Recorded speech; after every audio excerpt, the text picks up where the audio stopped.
আজ গায়ে হলুদ, আর গায়ে হলুদের দিন এরকম একটা ঘটনা ঘটবে এটার জন্য আমরা মোটেও প্রস্তুত ছিলাম না। হ্যালো এভরিওয়ান, আসসালামু আলাইকুম। কেমন আছেন সবাই? আশা করি যে যেখানে আছেন ভালো আছেন, সুস্থ আছেন। আলহামদুলিল্লাহ, আমরাও সবাই ভালো আছি। বড় বোনের ননদের একমাত্র মেয়ের বিয়ে, আর সেই বিয়েতেই আমরা সবাই তোড়জোড় করে রওনা দিয়ে এই তো রাত হয়ে গেছে, আমরা চলে যাচ্ছি তাদের বাড়িতে। আর আমরা সবাই বোনের বাড়িতে গিয়ে সেখান থেকে কাপড় চোপড় পরে এই তো বিয়ের বাড়িতে আমরা কিন্তু সবাই চলে এসেছি। তবে গ্রামের বাড়িতে হলেও মোটামুটি বড় পরিসরে আয়োজনটা করা হয়েছিল গায়ে হলুদের অনুষ্ঠান।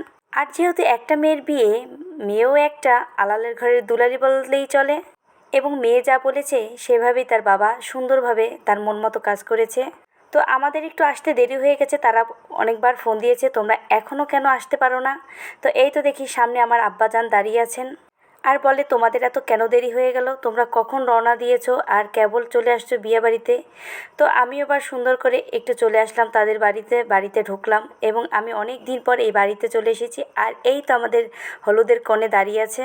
তবে কনের এই ড্রেস আপ দেখে আমার ভীষণ ভালো লেগেছে।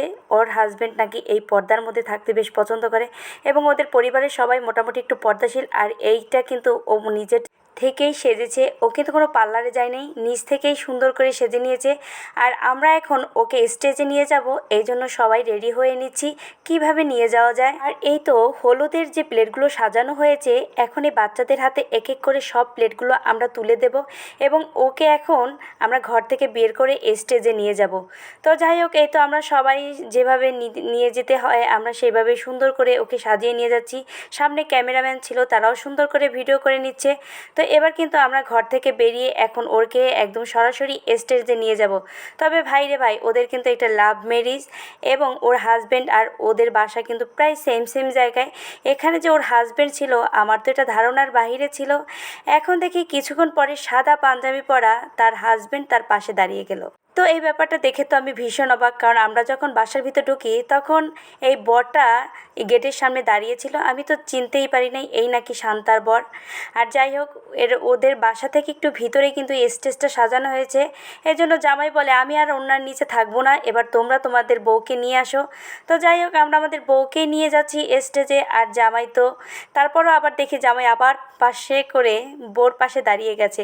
তো এটাও কিন্তু একটা মজার ব্যাপার। এই তো আমরা কিন্তু সবাই মিলে স্টেজে চলে আসলাম, আর দেখুন কত সুন্দর করে প্রতিটা প্লেট সাজানো হয়েছে।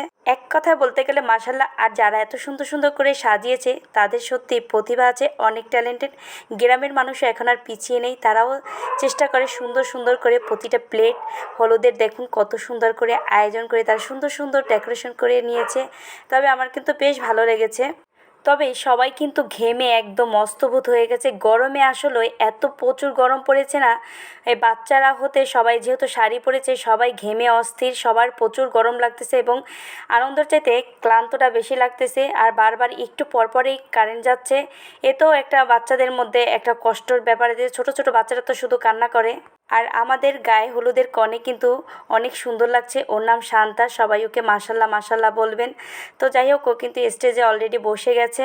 এরপর জামাইও তার দলবল নিয়ে চলে এসেছিল ওদের বাড়িতে। এখন জামাইকে নিয়ে সুন্দর করে একটু ভিডিও করা হবে, কিছু ছবি ফটোশ্যুট করা নেবে। দেখুন জামাই কিন্তু ঘামতেছে আর টিস্যু দিয়ে ঘাম মুছতেছে। আর এর মধ্যে একটা কাণ্ড বেঁধে গেল, দেখুন এত গরম, এর মধ্যে হঠাৎ চতুর্দিকে মেঘ করে এমন ঝড় শুরু হলো।